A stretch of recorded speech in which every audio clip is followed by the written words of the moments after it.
happened in Birmingham.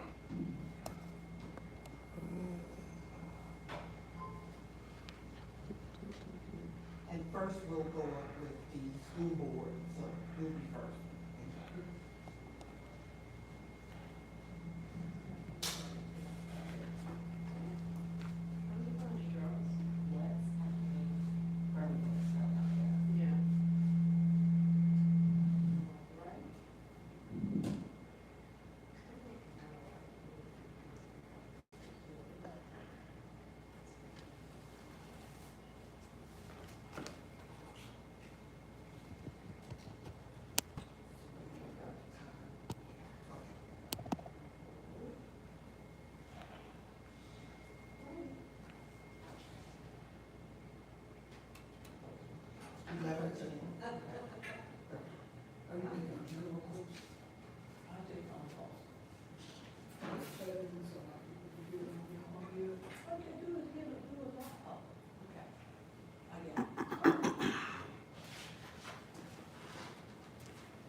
Jonathan, you ready? Okay.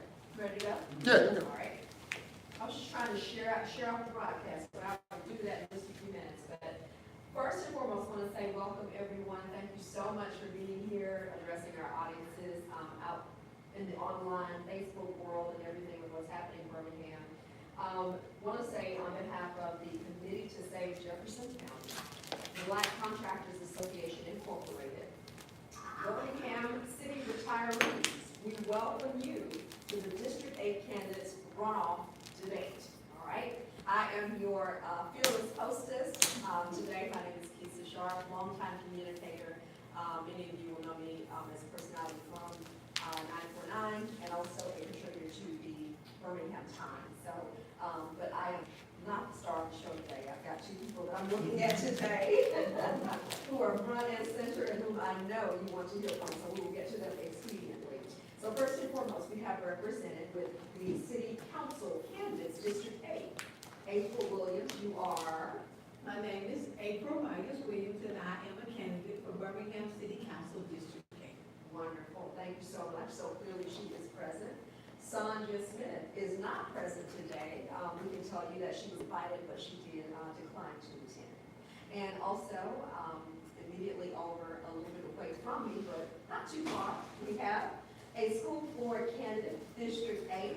I'll let you go ahead and say your name, and I'll kind of come behind you. Just introduce yourself. Sounds good. I'm Antoine Womack, candidate for the Birmingham Board of Education, District 8. Wonderful. Antoine Womack, friends.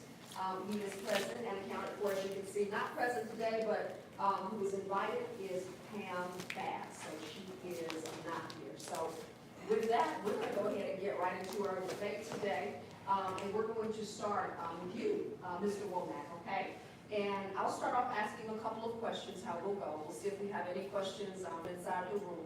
May not have any right now, but get ready for those of you in Facebook land if you have questions as well.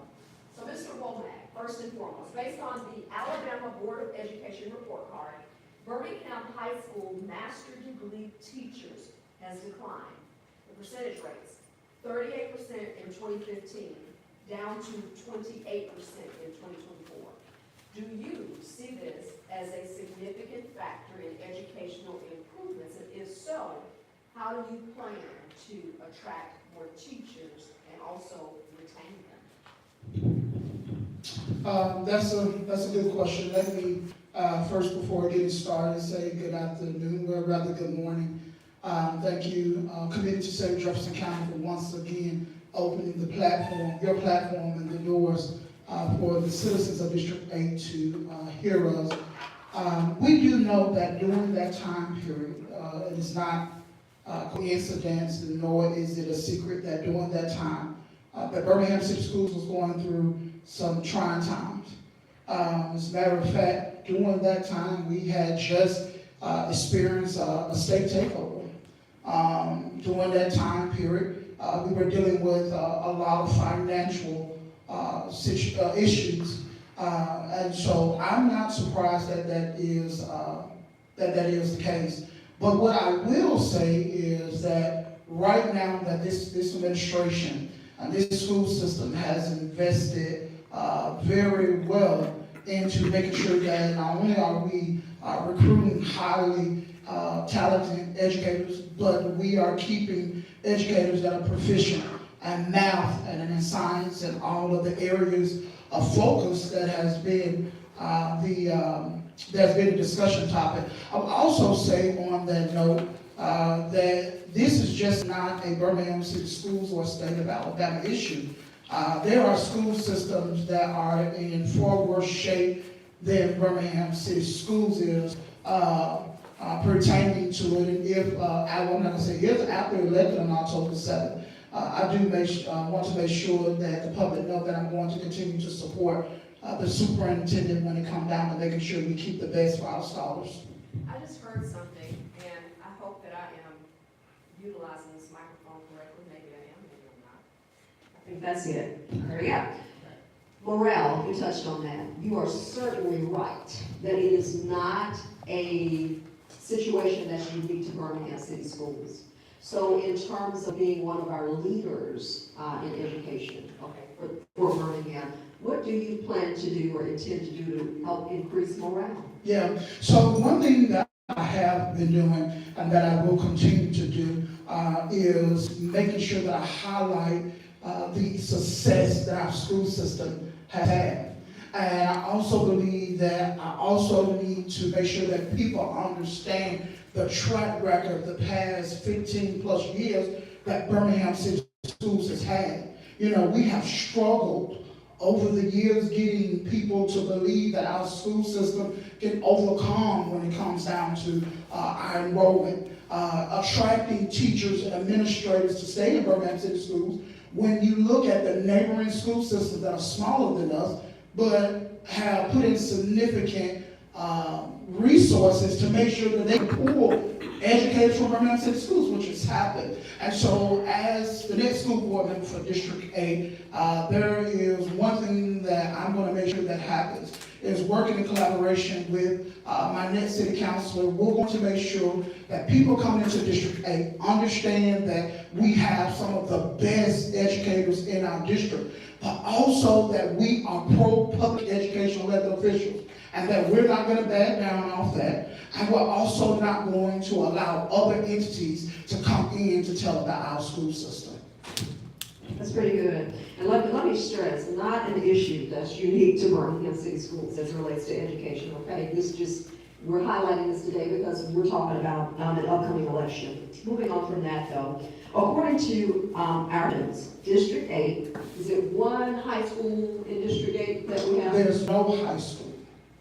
Oh, no high school in District 8. Bush Hills Academy, which is a K-8, but the middle school portion, those scholars are in the feeder of Jackson-Olin. But when you look at it from city council or district lines, it solely sits in District 9. Inslee High School was the only thing we had, and it don't exist anymore. We're going to fire Google. Google gave us some wrong information. Okay, so still, let's talk about that. Thank you for that clarification. According to the state report, the high school in question had a 21%, and I'm believing that that's the high school that you mentioned, Jackson-Olin, chronic absenteeism, but we can certainly expand that out to not just Birmingham, but other schools. But again, 21% chronic absenteeism rate 2024 school year. Unacceptable. How do you plan to address this? So, yes, that is unacceptable. The administration has definitely made it known publicly that is not of our character. But also, you have to ask yourself a series of questions. You have to ask, why are we seeing chronic absentee? You also have to ask, what situations are preventing our students from coming to school?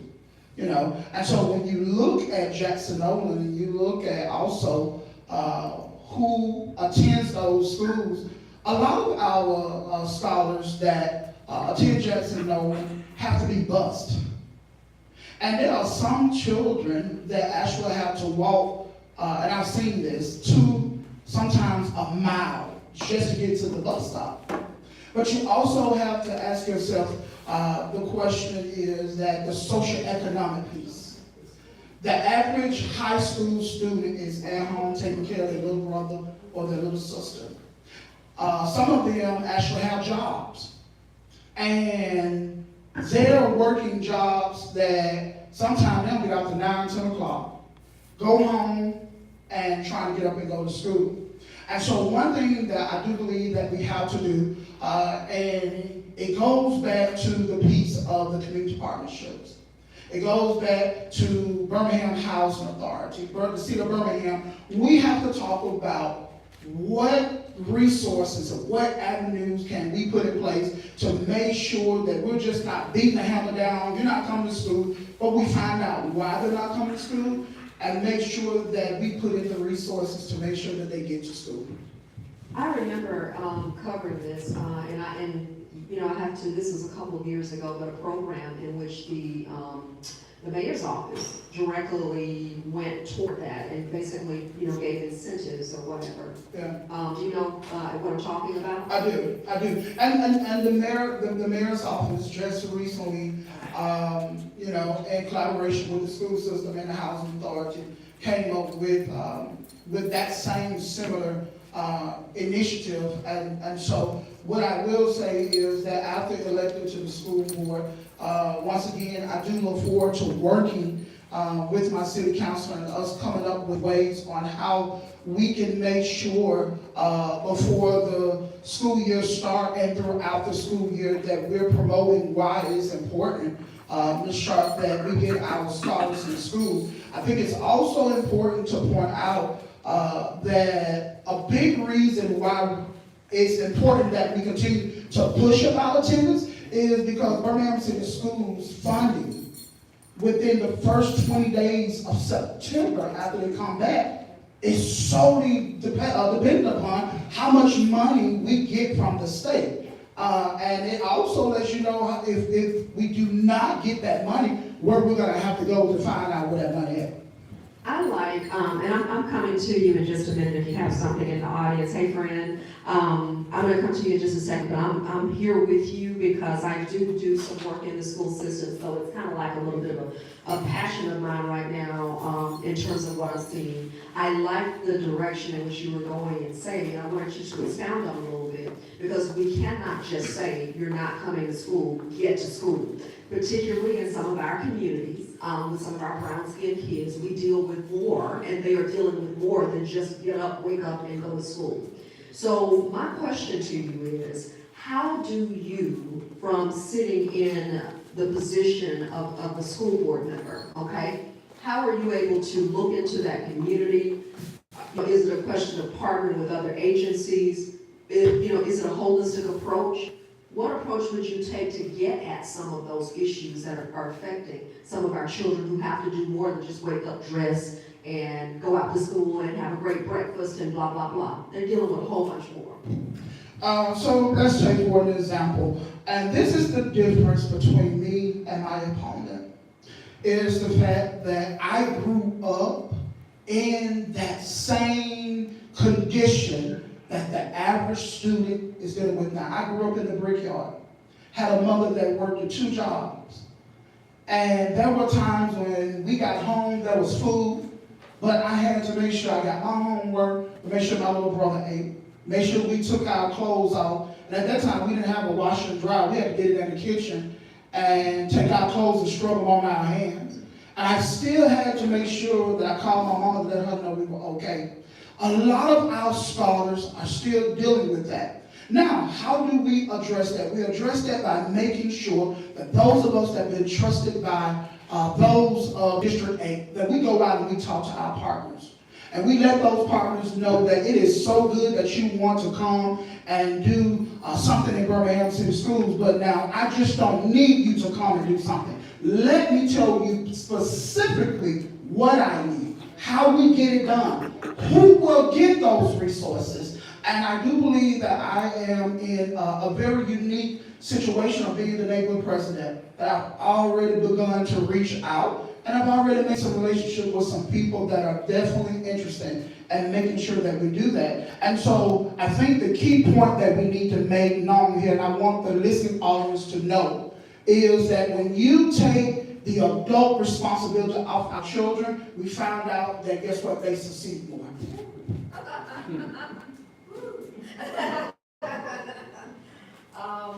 All right, Mr. Womack. Now, in all fairness, because we can stay here all day, because I have some other questions, and because it's a passion of mine, because I'm in these school systems now, and I think Birmingham unfairly gets targeted, gets what's the word? It gets labeled. That's a better word to say. But we're dealing with this all over. You understand? In a lot of school systems, maybe you have an exception with some of them. But what questions do you all have for Mr. Womack? Ms. Sharp? Do you have any from online? Oh, you have one? Yes. Please. Mr. Womack, I'm John Neal, We've had with the Village Creek Society in the past, we have had outdoor classes, science classes, which we had cooperation from the schools. This was the very first time we ever had it in an African American community.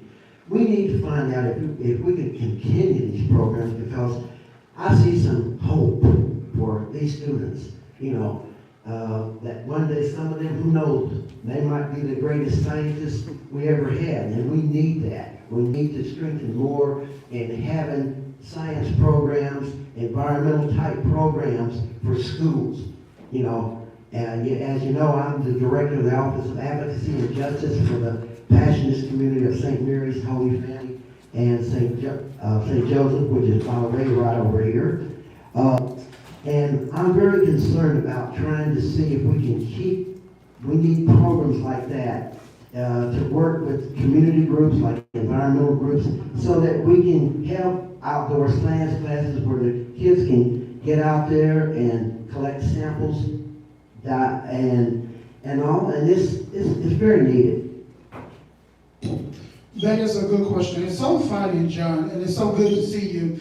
It is so funny that you bring that up. I just on yesterday an event had an opportunity to run up on Ms. Williams, and I was talking about the amphitheater that is out at Minor Elementary, right behind Minor Elementary. It's not used. It's not in good shape.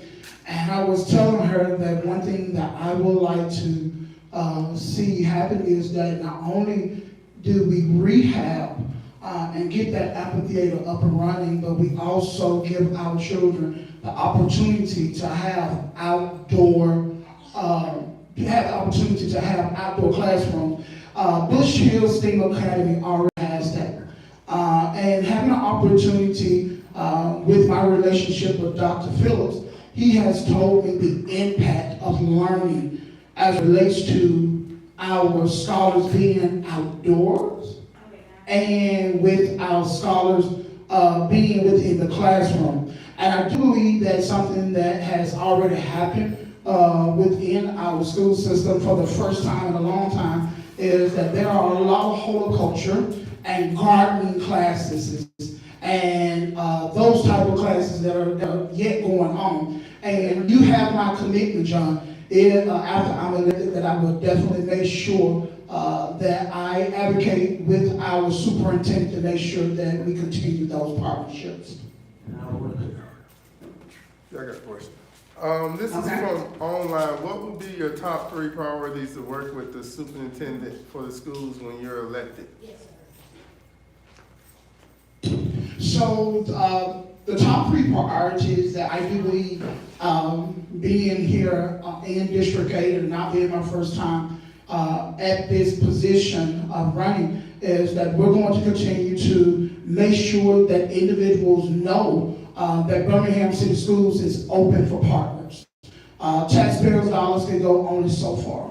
And some of those dollars are restricted from what we can and what we can't use it from. And so we're going to need others who still believe in making sure that our children have more than just a quality education, but also have hands-on as it relates to the educational experience, that they can make those things happen. The second thing that we're going to continue to make sure is that we sustain the success of our math and our reading scores. Something happened that allowed us to be able to pull those scores up, allowed us to be able to make sure that our children were not only reading on the third grade level, but also retaining. And so I'm going to make sure that I continue to work with the superintendent, but also our stakeholders in sustaining those numbers and making sure that our administrators and our educators have what they need to do so. The third and final thing that is going to be a priority is finding ways outside of being on the desk as a school board member, that I make sure that community partners are engaging our parents. So we had community schools years ago.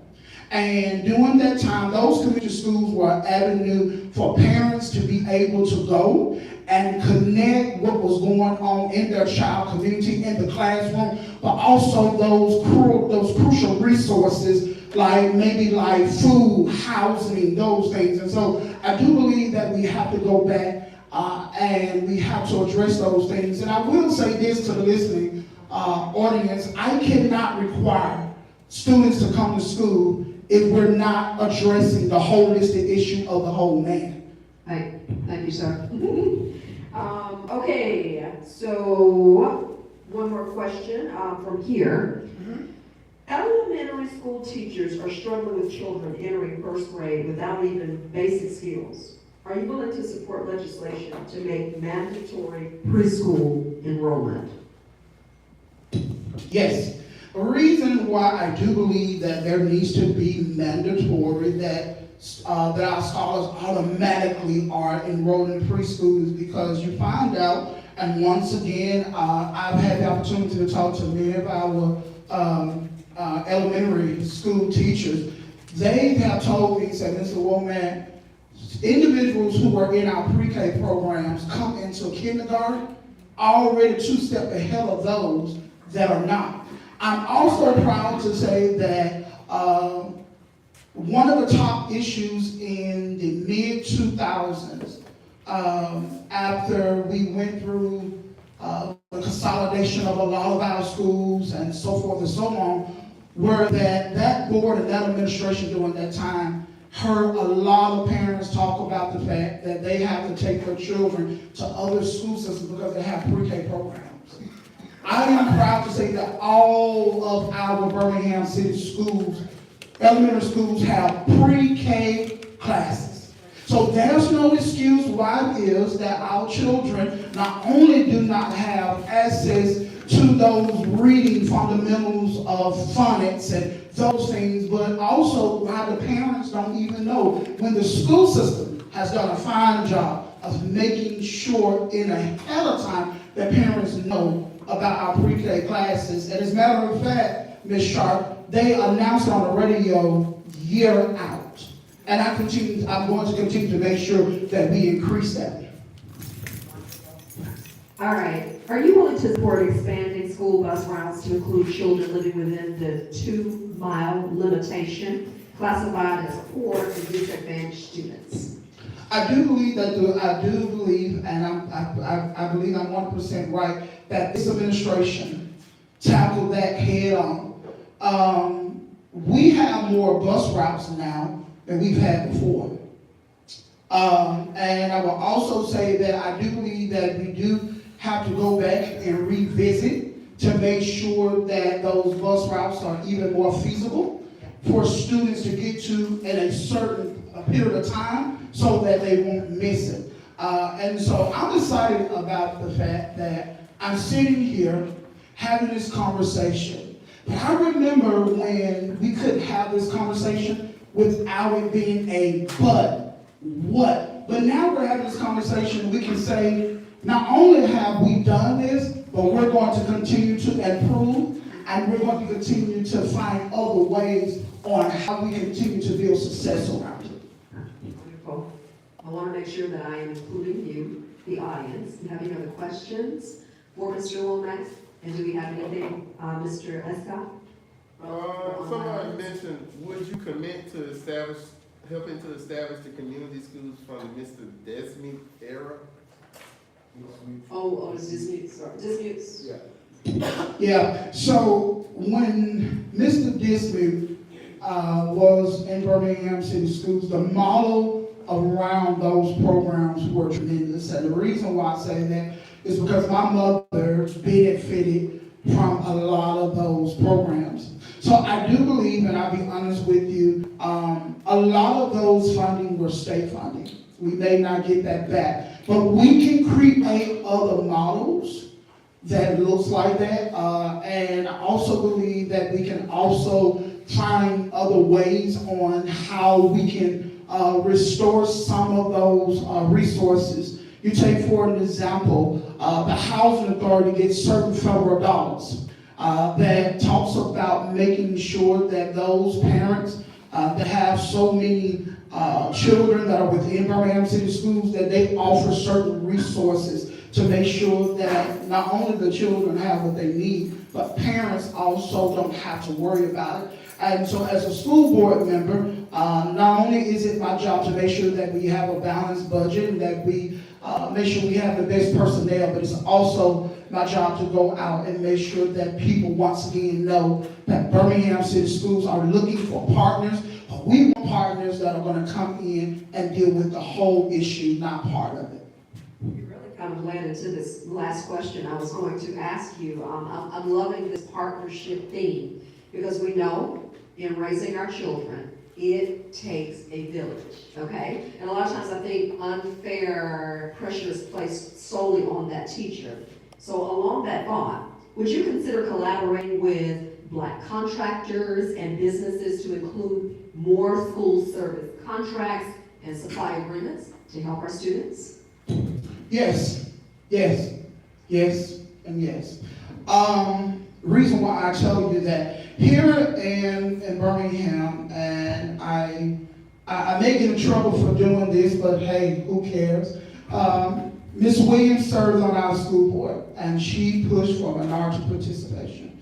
During her tenure as the board president, I sat at her meetings and watched her go head to head with other board members about making sure that those that are in our city and those that want to do business and want to bring their resources into our school system, that we give them opportunity. And so one thing I will say is that this superintendent and this school system has opened the door for that to happen. And under this administration, the past 5 years or so, we've seen more minority participation in Birmingham City Schools than we've ever seen before. And I'm going to make sure, to the best of my ability, after I'm elected and serving, that if we have any capital projects or any project that require us to bid anything out, that it be said from the desk how much minority participation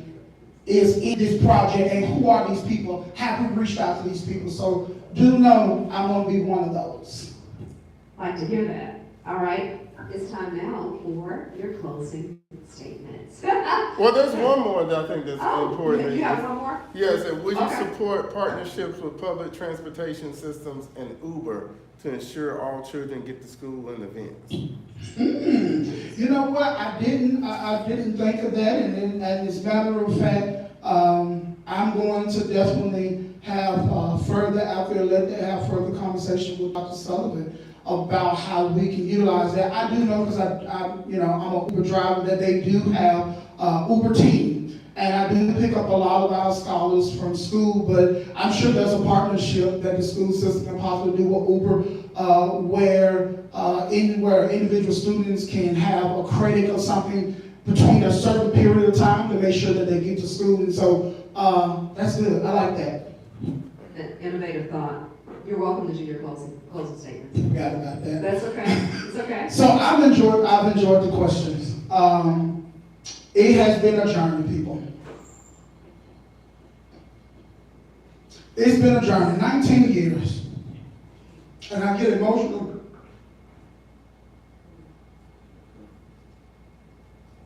It's been 19 years since I started this journey. And I started this journey because of the fact that I knew what I did not receive in school.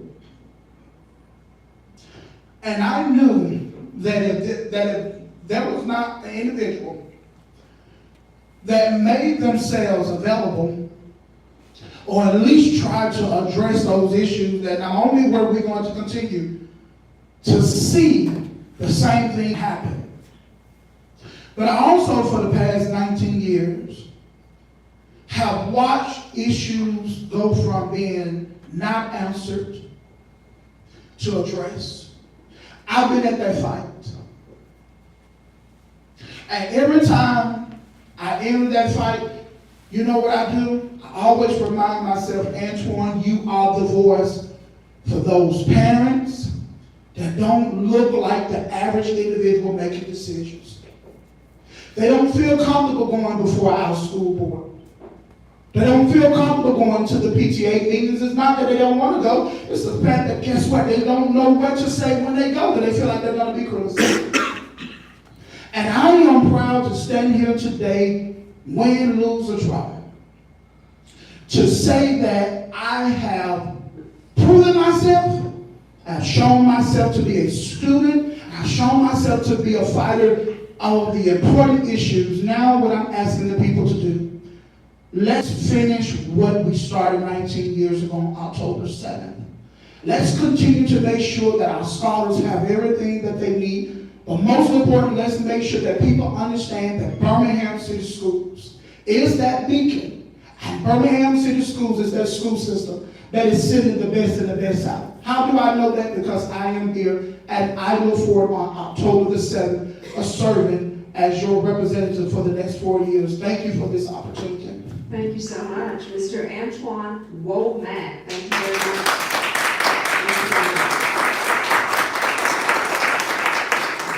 Unless you're in that classroom, so I have some educators in here, we know the struggle is real. The struggle is real. We came from the heart with that. And so, now to all of my educators and those of you who are even in the fight, those who are vying, it takes a lot. It takes a lot, y'all. And I know it's easy to criticize. I'm off script for 30 seconds and I'll get right back on. It takes a lot to stand in these positions. It takes a lot.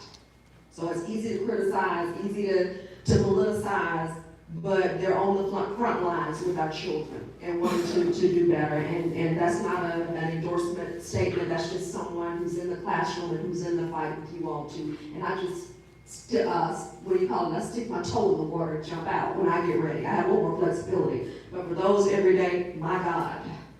But there is hope. There is hope. And we're going to move on now to my person, well, we'll say a person I've known a long time. Yeah. To keep us in the clear today. How about that? But many of you know her as well. She has been a staple here in Birmingham. Is April Williams, who is vying for a place on the Birmingham City Council and has long represented Birmingham's interests in other positions. So we're going to get right into it, Mrs. Williams. The light is blinding me, so if I'm looking at you peculiarly, please forgive me. First and foremost, you know, this is a funny question, but you know, we've got to talk about this money. How do you plan to prioritize the use of discretionary funds? Wow. So, had a very lengthy conversation with Councilor Carol Clark about discretionary funds and the funds that are allocated annually. Previously to her being in the position, Councilor Fort did a wonderful job of generating revenue to the party for a purpose. And he was able to utilize a lot of those funds throughout the district. And each year, your discretionary funds have to be used, or for him, he moved them at the end of every year to capital projects.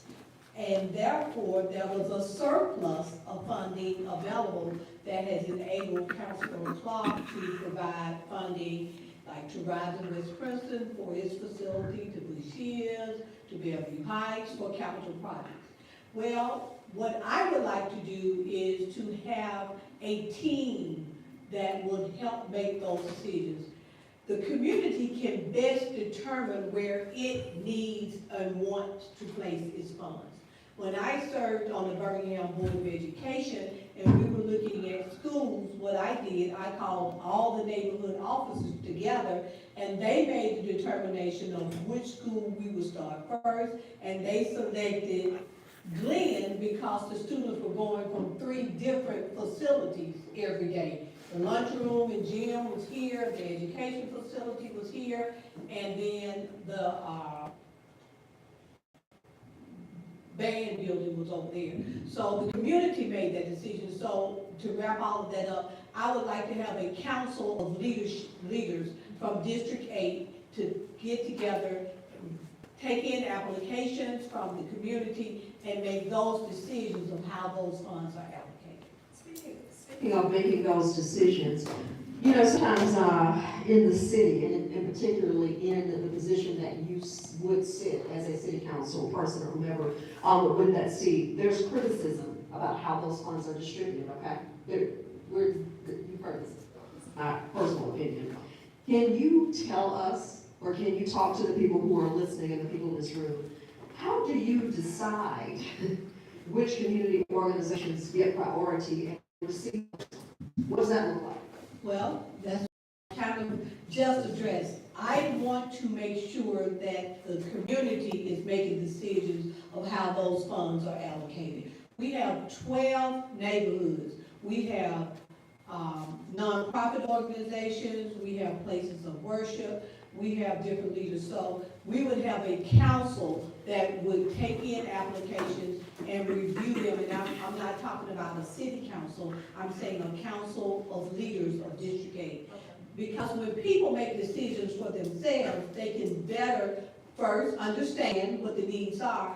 If we're all sitting in a room and we're all reviewing the same information, we may or may not agree with the final decision made, but we can all have that information and be armed and then make the best decision for District 8. I can't make it in a vacuum because I'm only going to see those things that are present and before me. But like, for instance, Mr. McCall is sitting over here. He's from Inslee. He knows the needs of the Inslee neighborhood more intricately than I do. If he's there, he can make that appeal for the people that he represents. Mr. Gunn would be representing Bellevue Heights, Ms. Streeter, Blue Shields, Ms. Adrian Pearson, College Hills. And then you'll have your places of worship, and you'll have your nonprofit organizations, and they can all then share, make the best decision that they could recommend to me as a council that I could then make the allocations. What I hear you saying is you're gonna be listening. I'm going to be listening, and I'm going to be partnering with the people I serve. Nobody can make a better decision for me than me. And that's how, the same thing I feel about the people in District 8. I can't make better decisions than they can make. Questions from the audience at this time or online, because I can keep going with this. Yep. No, go ahead.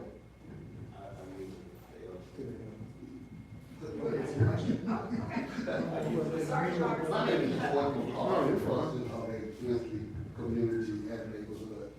April back, years ago, Councilman Hoy came to our neighborhood concerning Inslee High School and Inslee Park, because they were going to redistrict this area out here.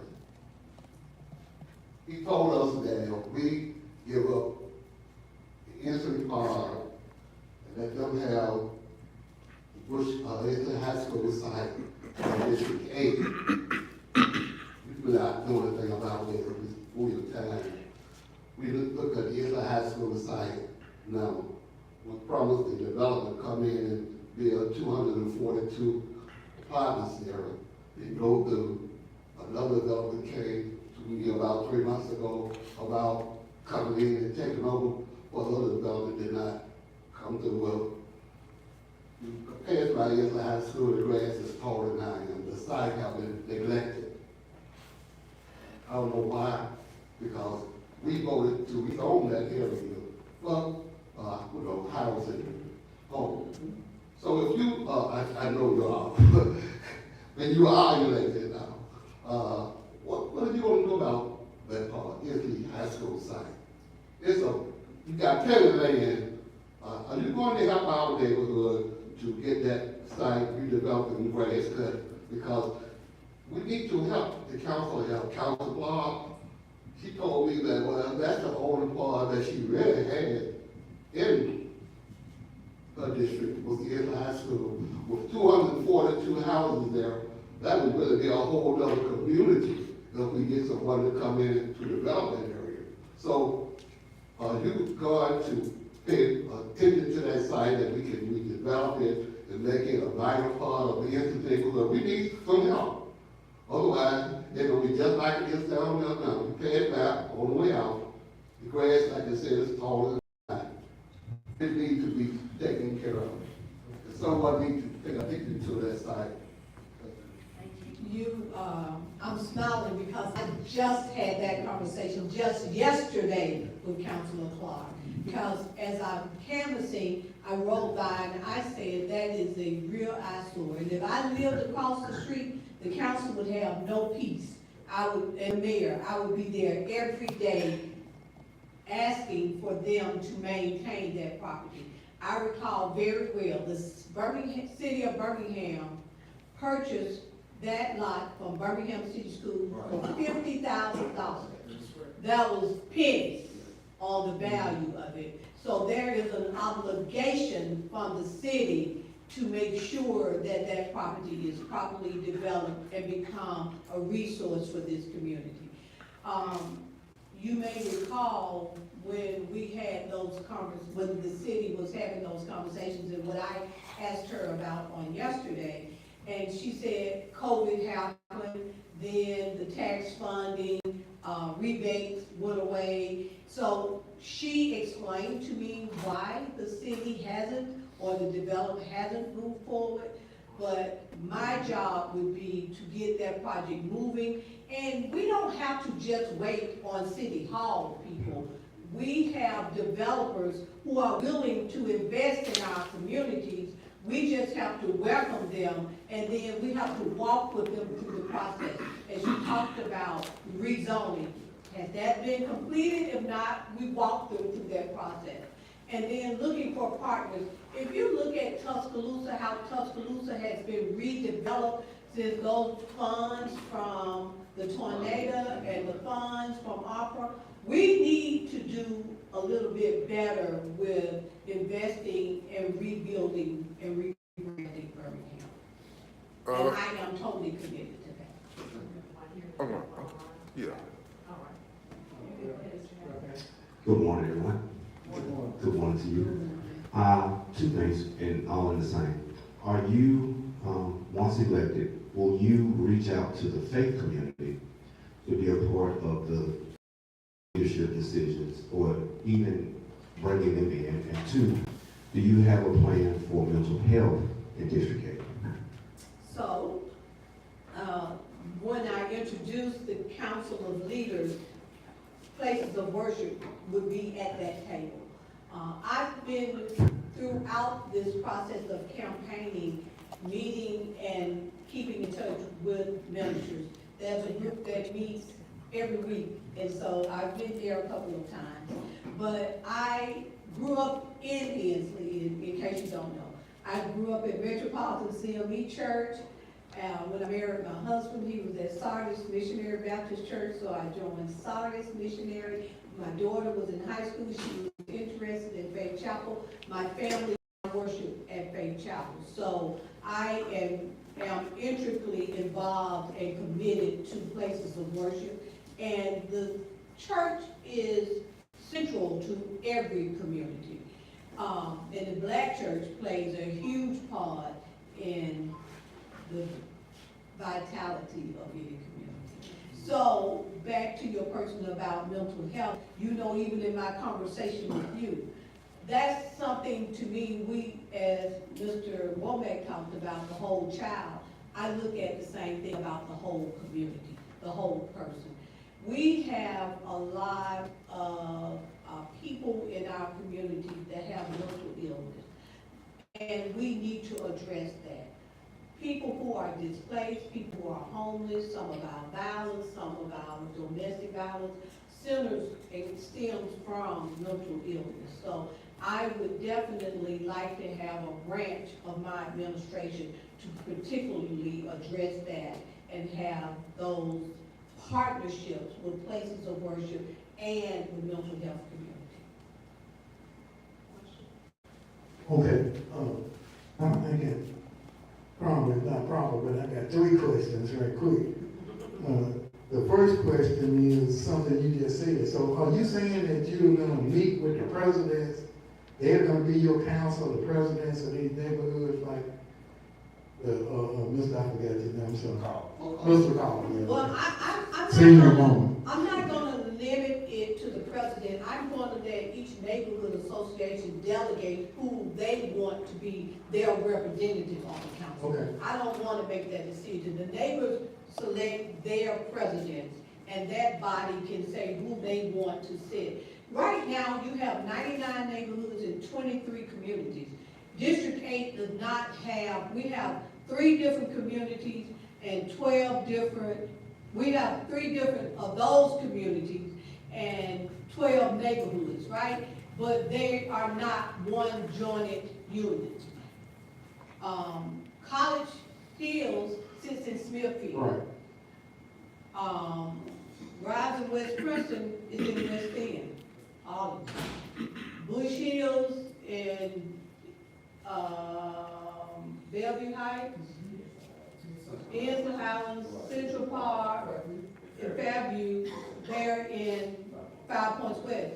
Then you have Thomas, that's, I think, in Enum Ridge, and then you have Tuxedo Heights, that's in, Central Pratt is Tuxedo Heights. Tuxedo Court is in Inslee, but Tuxedo Heights is in Central Pratt. So you see how many different disjointed groups you have? I would like to bring them all together as a District 8 leadership team.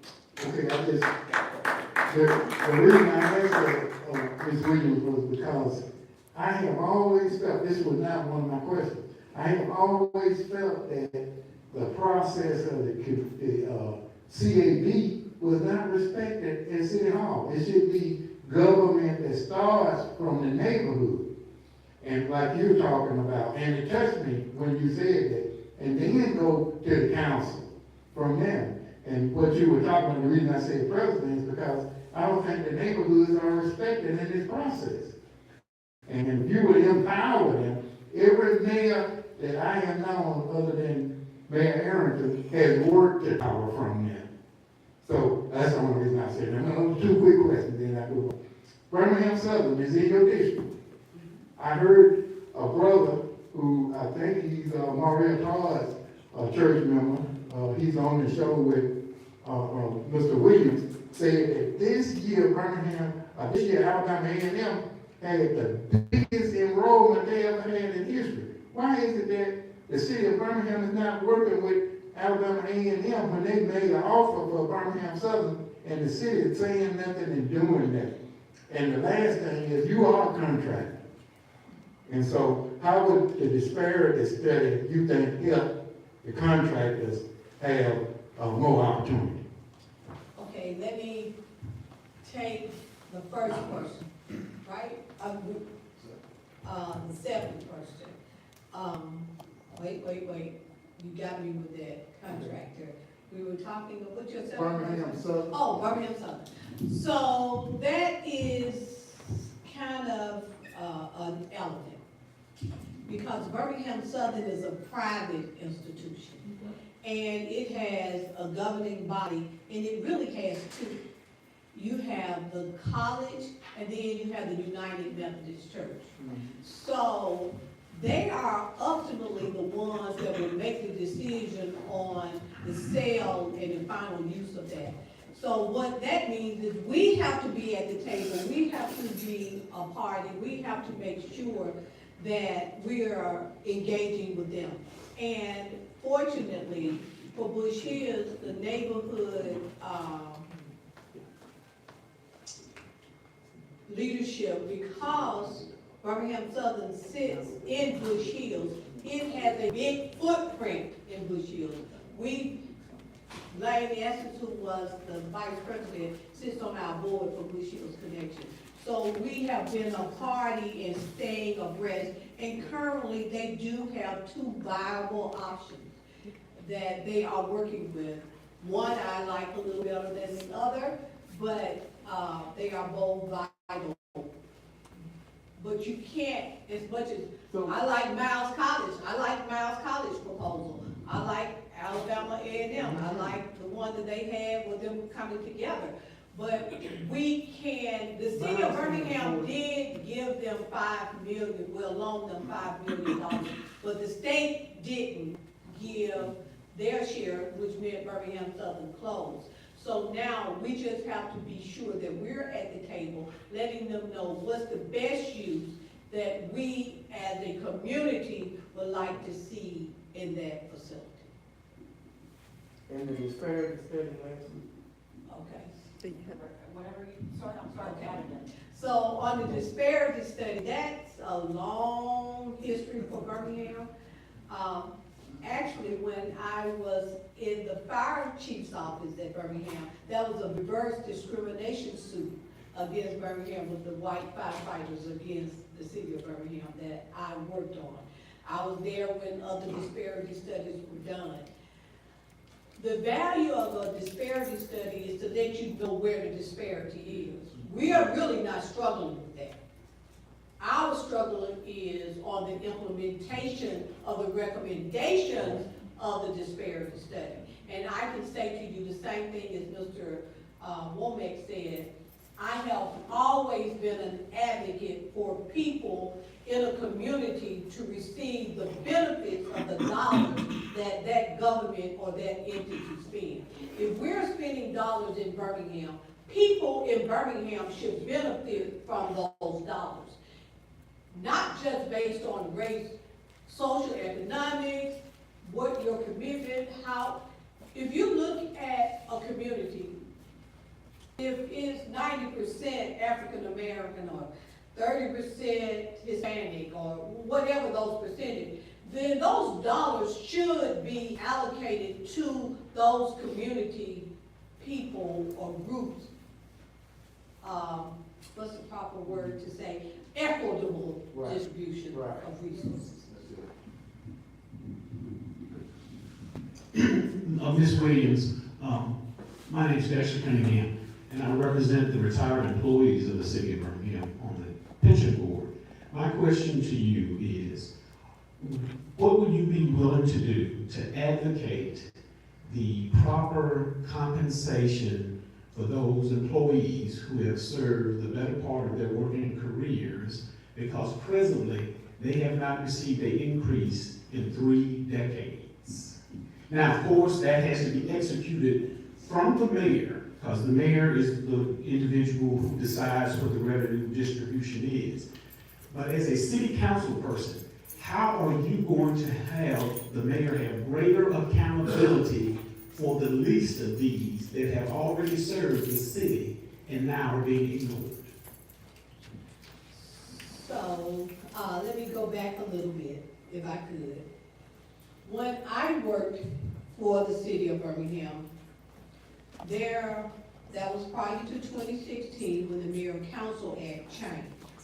And at that time, the mayor proposed the budget and the council proposed the budget.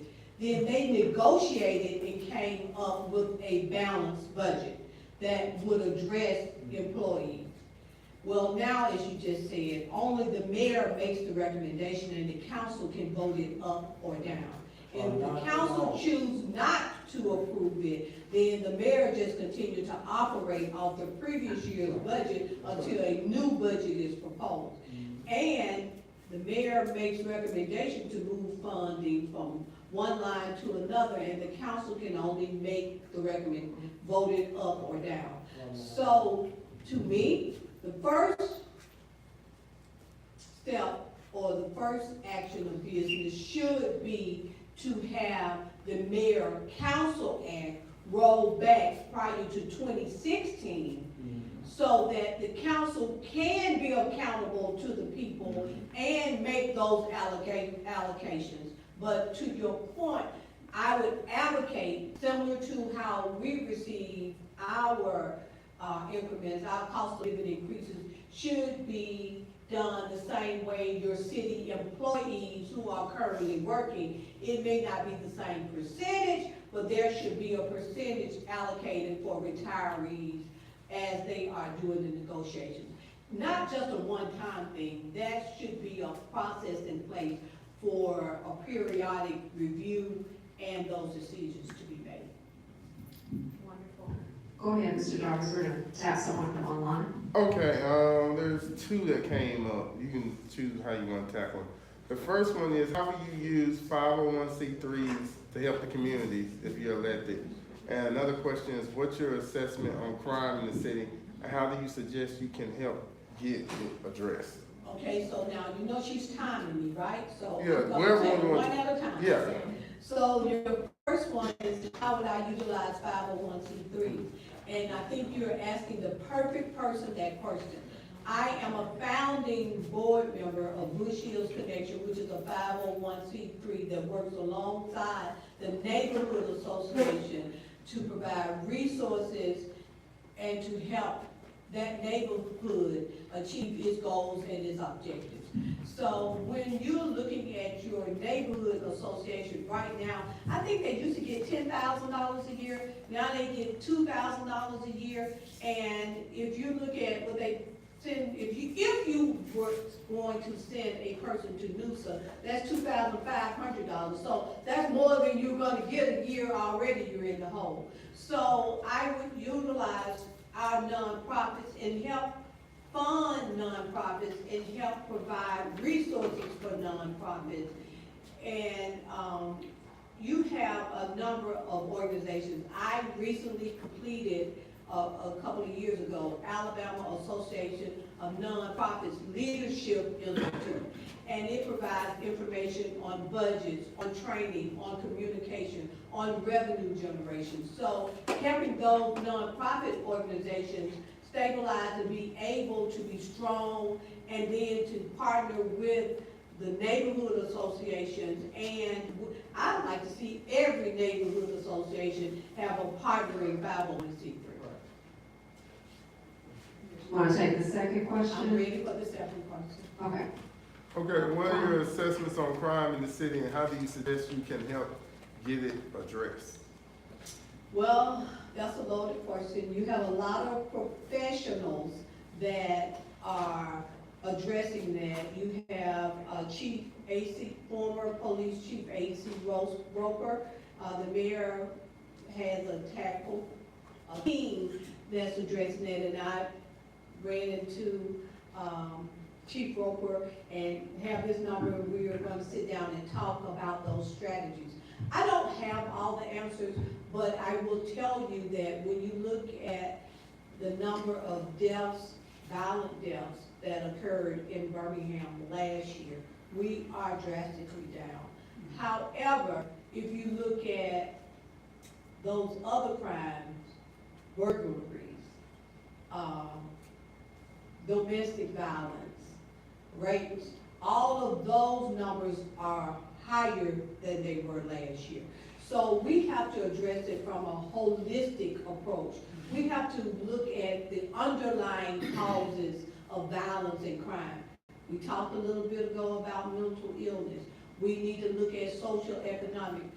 Most criminals commit crimes where they live, work, and play. They very rarely go to another neighborhood. So let's look at those underlying root causes. Let's address those. Let's put strategies in place. I don't like to meet. I want to get strategies. I want to implement them. I want to partner with the people in our communities, the subject matter experts, and then create initiatives that we can collectively work together. Question back here. First of all, Mrs. Williams, it's good to see you. Always. Before I start, I want wanted to mention, the organization I just mentioned when I was speaking to Mr. Womack, we're going to be sponsoring a green mass this coming Thursday at 7 p.m. at St. Mary's. We're going to be honoring those who work to protect our earth and our environment, our land, our water, and our air. And I'd like to invite everyone to come, and we're going to have a reception afterwards, the fellowship, and I urge everyone, and I do have some flyers that I'd like to leave. But my question is, what will you do if you are elected to the city council about supporting green zones to help communities who are affected by environmental racism? Communities that are affected, because people are getting sick and they're dying from these corporate leaders who don't care nothing about our city and our communities. And we need to do something. Several cities like Newark, New Jersey, San Francisco, and even next door, Fulton County, Georgia, have adopted these green zones. Why not Birmingham, Alabama, doing something so that we can hold these polluters accountable? Thank you. So I had a little first-hand experience with that. You may recall when Sherman Industries wanted to reactivate that plant over in Five Points West.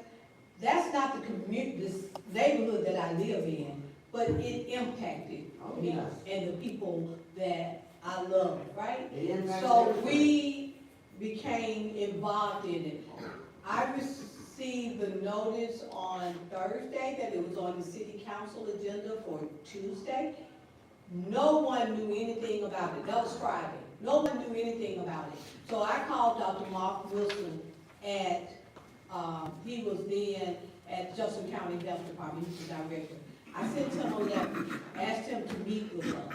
I reached out to the pollution organization. I can't think of the name of it right now.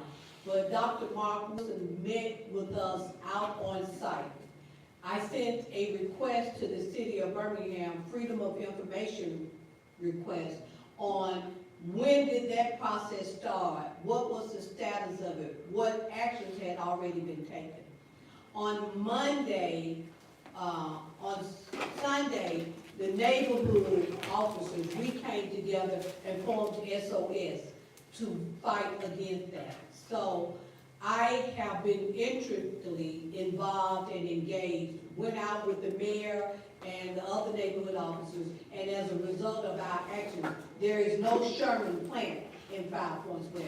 And I would support any initiative that protected the people that I serve in the entire Magic City. Any other questions from the audience right now before I ask a couple? All right, I'll come back to you in just a little bit. This would affect the city as a whole, and I'd love to ask you, from a person who's vying to be a member of Birmingham City Council. We are in unprecedented times across our nation. With the comment or the suggestion that National Guard troops could be coming to Birmingham, I know ultimately that you would have to work with other city leaders to make that happen. Just your general thoughts on something that many consider an absolutely preposterous idea or not? Well, that would really mean everybody sitting down at the table, working together. That would mean the council, the mayor, the police chief, which reports to the mayor, the county commissioners, the state legislators, as well as the state government. Because when you are fighting the national government, you don't want to be there standing alone. I would first pull everybody together, just like we did for SOS. You're stronger together than you are apart. Let's look at what we have addressed. Look at what did we do to reduce violent crimes? What are we going to do to address the other crimes? And if we have a plan, we don't need you to come in to implement your plan. But we have to have a plan. So that would be my strategy for us to show our strength, show what we're going to do to take care of ourselves. We don't need a National Guard coming in. Self-policing is a whole lot better than external. So I like to see us work on what our needs are, as I talked about earlier, a more holistic approach. Looking at wraparound services, looking at mental illness, looking at those social determinants of health for a community. A collaborative approach and in-home approach before we get anybody else coming in. Oh, a show of strength is what I was thinking about as you were saying. Show of strength locally. Let's talk about, as a person, I'm gonna come from a personal perspective with you. I considered at one time, I don't live there now, but I considered moving to Bellevue Heights. And I went back and forth and forth and back and forth. I decided against it, and I have mixed opinions about that. But one of the concerns I had was moving there, the home that I would have purchased. House next to it had a whole bunch of activity and couldn't determine what that activity was. Okay, just had a lot. I think the guy was working on cars or something like that. So the neighborhood, the house was close to the neighborhood president. She said, "We're going to get rid of it." She did. But from a person who had never been in that community, lived in that community, who was going to be working there day in and day out, I was concerned about living in that community. How would you talk to someone who's looking at, like Bellevue Heights, beautiful homes, large homes, homes you really, the aesthetics of it and how they're built, you pay much more in other parts. How do you talk to someone who's looking to move back to Birmingham to say it's going to be okay? Or what would you tell them who has the image of, yeah, I want to move there, but I can't get over the image of this community with crime and maybe some other things? I would say to you the same thing that I said to my family when I moved back to Birmingham. I live on Bush Hills. I have a home that had been vacant for 5 years. It had been burned, had been set afire twice. And when I found that home, actually dogs were living in it. It was boarded up, it had no windows, no doors. So if you, whatever you want, you have to create it. You have to be a part of the change. I could sit here and say, Birmingham needs this, Birmingham needs that, Birmingham, but am I willing to be a part of that change? And so I think that one of the greatest benefits for a neighborhood and they're changing it is the block watch. I am a block watch captain, right? And we have a group meeting, and we communicate on that group meeting. All of my neighbors are there. And if somebody sees something, somebody hears something, we communicate. If you have those issues with code violations, it's education. Educating your citizens on what's acceptable. We have code enforcement officers, but sometimes they're saying, but that's the police department problem. That's the code enforcement problem. So making sure neighbors understand you're not supposed to park on your lawn. You can't operate a business out of your home unless it's zoned for business. You can't have furniture on your front. So we have to create the communities that we want to be a part of. And what I would say to someone coming in, come in, let's work together, let's partner, let's build the community that you want to be a part of, because there's no way for you to get what we have in Birmingham anywhere else. Oh, really? I mean, I'm telling you, I mean, the houses, the value, you just, you know, it is like some gems in that city. And it was sorely that I walked away from that deal, and I still wonder if I should have done that.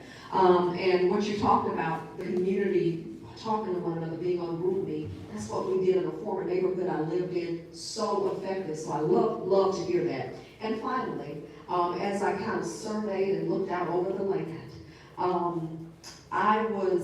there are a number of projects that may have been started. Why are you smiling? May have been started, and because that was a factor in my decision too. So revitalization is some of the things, you see traces of it, and I haven't been there in a while, but you know, can you speak to the plans to really revitalize this District 8? when I smile, it's because those are things that are near and dear to me. I grew up, as I said, on the west side of Birmingham, in Ensley. I actually was a cheerleader here for the Ensley Broncos. So my brother played on the football team. I was a cheerleader at McAlpine. I danced at McAlpine with their sisters. And so, and I shopped in Five Points West. When I grew up, I could go to Five Points West and get fabric. I could go to Five Points West and get ice cream. We had 3 grocery stores in Five Points West, 3. We had Food World, we had Western, and we had Winn-Dixie. We had 3. We had Aylan's Shoe Department, we had Parisians, we had Sears, we had McRae's, we had New Williams across the street. There wasn't anything that we needed that we even had dog groomers right there in Five Points West. So, whether it was a restaurant, we had Gremlins, we had, I mean, everything that we wanted was in Five Points West. And it was the same way with the Ensley. We called it, we going up to the Ensley. I could go to the Ensley Grill, I could go to the Corey's, I got my fish, you know, I got my hamster there. We went to Ensley Apothecary, we got out, that's where we went for our pharmacy. So, and if you look at Homewood, you look at Mountain Brook, they have those little niches right there in their community, and we can have that same thing on our side of town.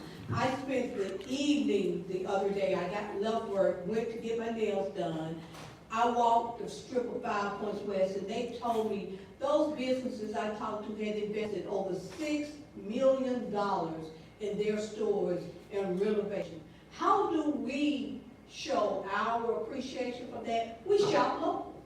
If you want more businesses in your community, you got to shop local. That's where I shop. If I want something to eat, if I want seafood, I'm gonna go to Crab Rack in Cross Lake. I wanna order pizza, I'm gonna order. I want a good meal, I'm gonna go to Lena's. I've been going to Lena's all my life. So we have to shop local, and that's what I did on my website. I created a shop local directory so businesses can register. And if someone wanna know, I'm looking for an insurance agent. Oh, we have one in District 8, here it is. If you are looking for an auto mechanic, here's an auto mechanic in District 8. And so we have to invest in those businesses, help them with their storefronts, help them with the resources, help them with the training and development that they need to stabilize and grow their businesses, but it's all about partnership. All right, Mrs. Williams, you're making me want to reconsider moving back over there. Making me, or either making me think I didn't make a good decision. No, I love that. I love that for our community. So what I'm hearing her say is, and then too, when the people start shopping and making a statement known with their dollars, that's when it cannot be ignored. You understand? It moves all these parts and whatever. Oh, they're doing business and shopping. We need to be a part of that because we understand even nationally, dollars and cents move things. All right.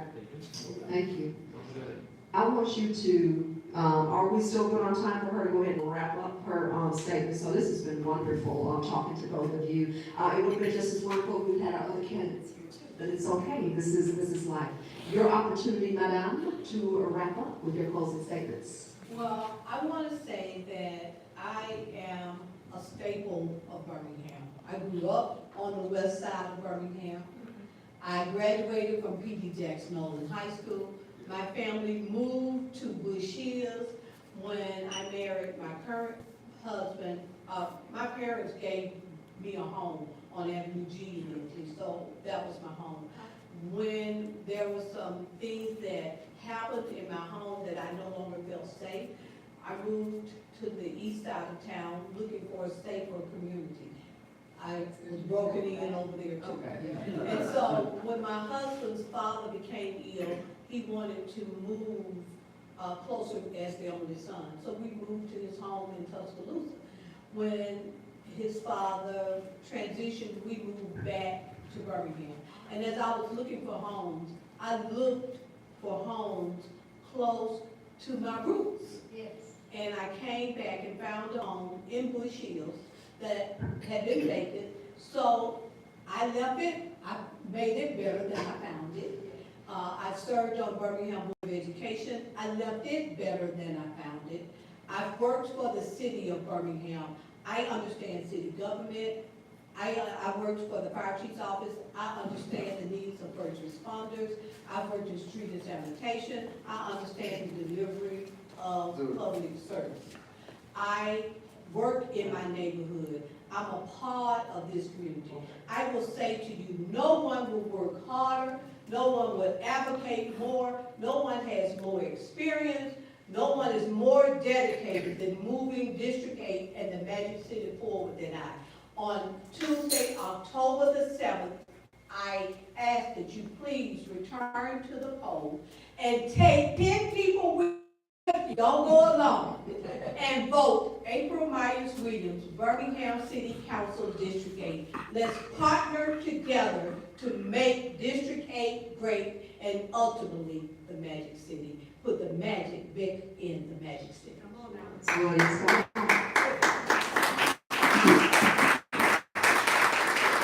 do you not hear the passion that's in these two who are I'm really glad I had the opportunity to watch. So could you stand in? I've got something going on, stand in. Because I'm passionate about these matters too. And so it's kind of an opportunity to talk to both of you about it. So may the best candidate win. I certainly want to pay respects to those who are not here and who are running as well. So pay my ultimate respects. May the best man or woman win. And Birmingham, I'm going to reiterate what she said.